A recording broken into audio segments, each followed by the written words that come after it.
Now that you've walked down the aisle with style and said "I do" and come back from your honeymoon, it is time to think about name change after marriage.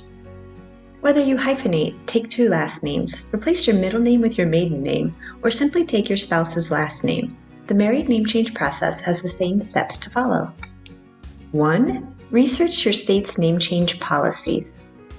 Certain states do not allow maiden to middle name change via the married name change process, so take a few moments to find out what options are available for your name change after marriage. 2. Order 2 to 3 copies of your certified marriage certificate. Most government agencies require a certified marriage certificate to be filed with your name change application. Having a few copies will allow you to file multiple forms simultaneously, streamline the process of transitioning from Miss to Mrs. Where do you request certified marriage certificates? Send your request to the county clerk's office that issued your marriage license. 3. Change your name with Social Security. Complete and file the SS5 form to update your name with the Social Security Administration. Your new card with your new married name will be mailed back to you within 2 weeks, but your Social Security number will not change. 4. Notify the IRS of your new married name. Alert the IRS of your name change with the IRS 8822.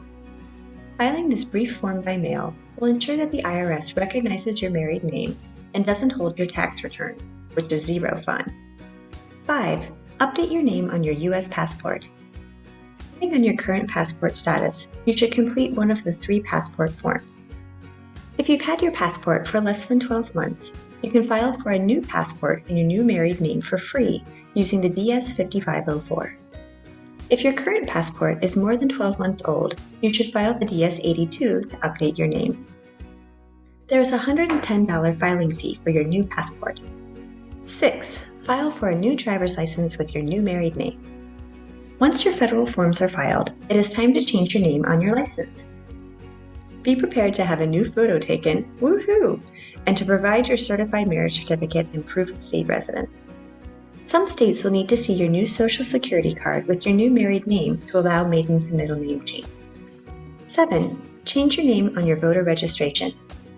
If your driver's license form doesn't have a voter registration section, your next step is to file a free name change form with your county voter registration office. Most simply need a signature and certified marriage certificate to make the switch. 8. Notify your employer and all of your creditors of your new name. Now comes the fun part. Updating your name with your banks, credit cards, insurances, utility providers, medical providers, professional licenses, gym memberships, frequent flyer programs, magazines, etc. The list may seem endless, but the sooner you start changing your name, the sooner you'll officially be a Mrs. 9. Update your email and social media accounts. When changing to your married name on your social media accounts, consider keeping your maiden name as a second last name, regardless of your actual married name. Why? This will allow friends and colleagues who knew you under your maiden name to find you on Twitter, Instagram, Tumblr, Facebook, Google+, LinkedIn, and all the other places you may socially engage. And skip all the tedious steps above with an online name change service. Go from Miss to Mrs. in 30 minutes with the MissNowMrs easy legal name change service and helpful name change experts. You'll answer a few questions and all the necessary forms and notification letters will be auto-completed for you.